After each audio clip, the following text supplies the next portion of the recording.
What is your biggest challenge when it comes to speaking English? Maybe you don't have a speaking partner, or maybe you do, but you're shy and you worry about making mistakes. If that sounds like you, I have the perfect solution. With Tellem, I've built an AI version of me. I think of her as M 2.0. She sounds like me, and she's been trained using my videos and materials. So, like me, she speaks British English. She's available to chat with you 24/7. So, morning coffee, late at night, or even on your commute. She can teach you new vocabulary and idioms, answer your grammar questions, role play different situations, or just have a friendly chat. Let's see how she does with a question about the second conditional. Hey there, what's on your mind today? Hey, can we practice the second conditional? Absolutely. The second conditional is great for talking about hypothetical situations. What would you like to practice first? Maybe some sentence completion or creating your own sentences? Sentence completion, please. Great. Here's one for you. If I were a millionaire, I'd fly around the world. What do you think fits in those blanks? I'm going to say something wrong here so she can correct me. If I am a millionaire, I will fly around the world. Nice try. You're close. Remember, the second conditional uses the past simple in the if clause and would in the main clause for hypothetical situations. So it would be, if I were a millionaire, I would fly around the world. Keep going. You're doing brilliantly. Why do you say if I were a millionaire and not if I was a millionaire? Very common question.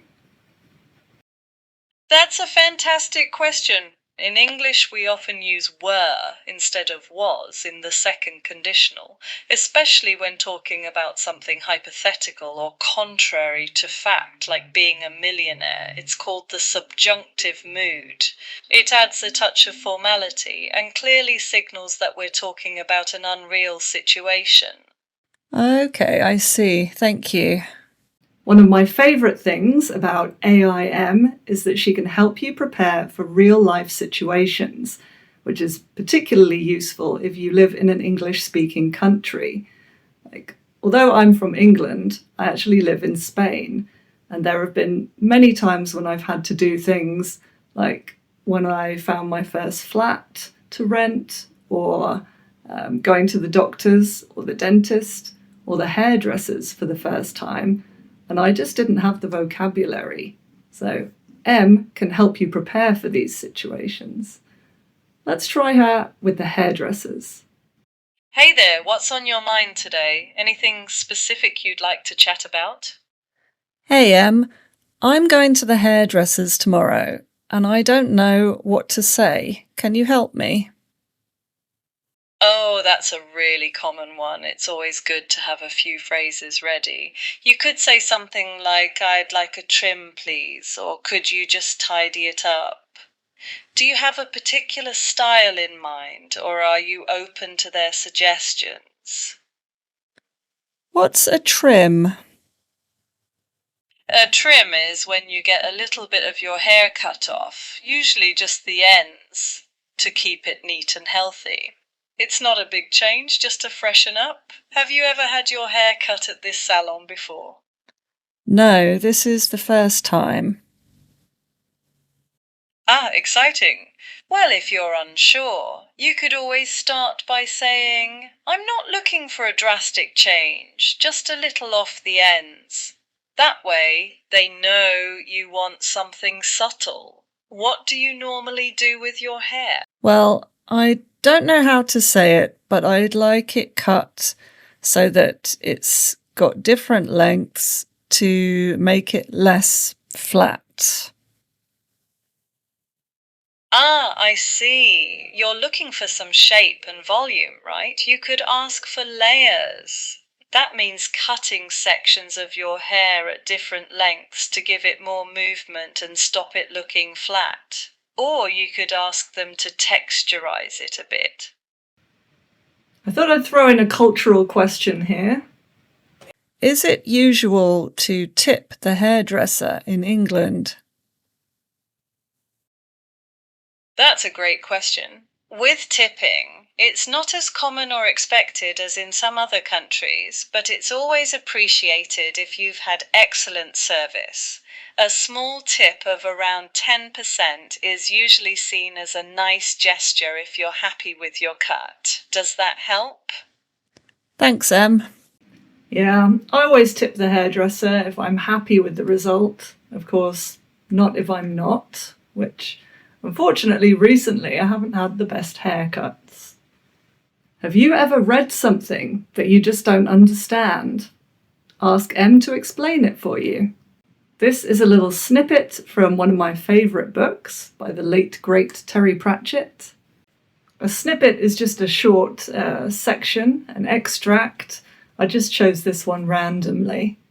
Hey there, how's it going today? Anything fun on your mind? Hey, Em.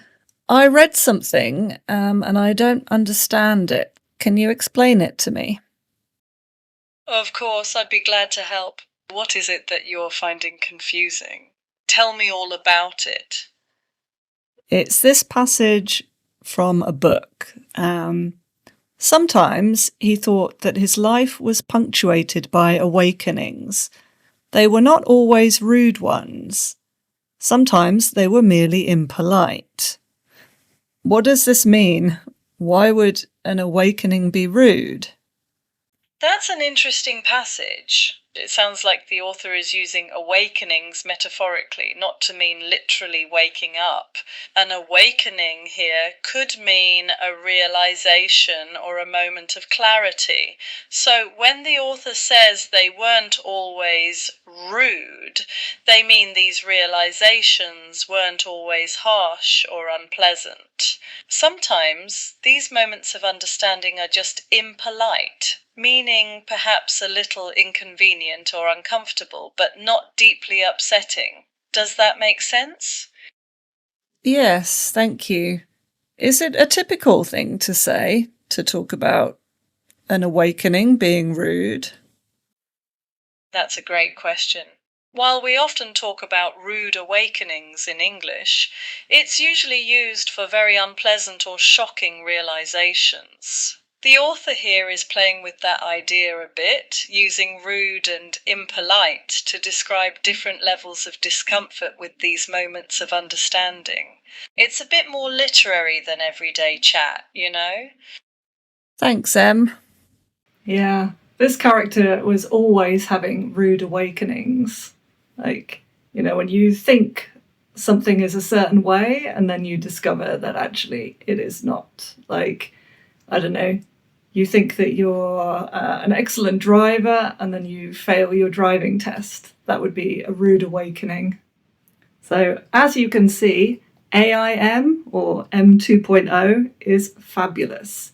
You can try her for 3 days completely free using the link in the description. Please don't replace me completely though.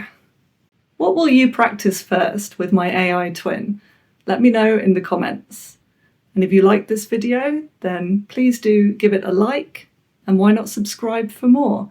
And don't forget to ring the notification bell so you don't miss anything. And I just want to say a huge thank you to my channel members for supporting the channel. See you in the next video.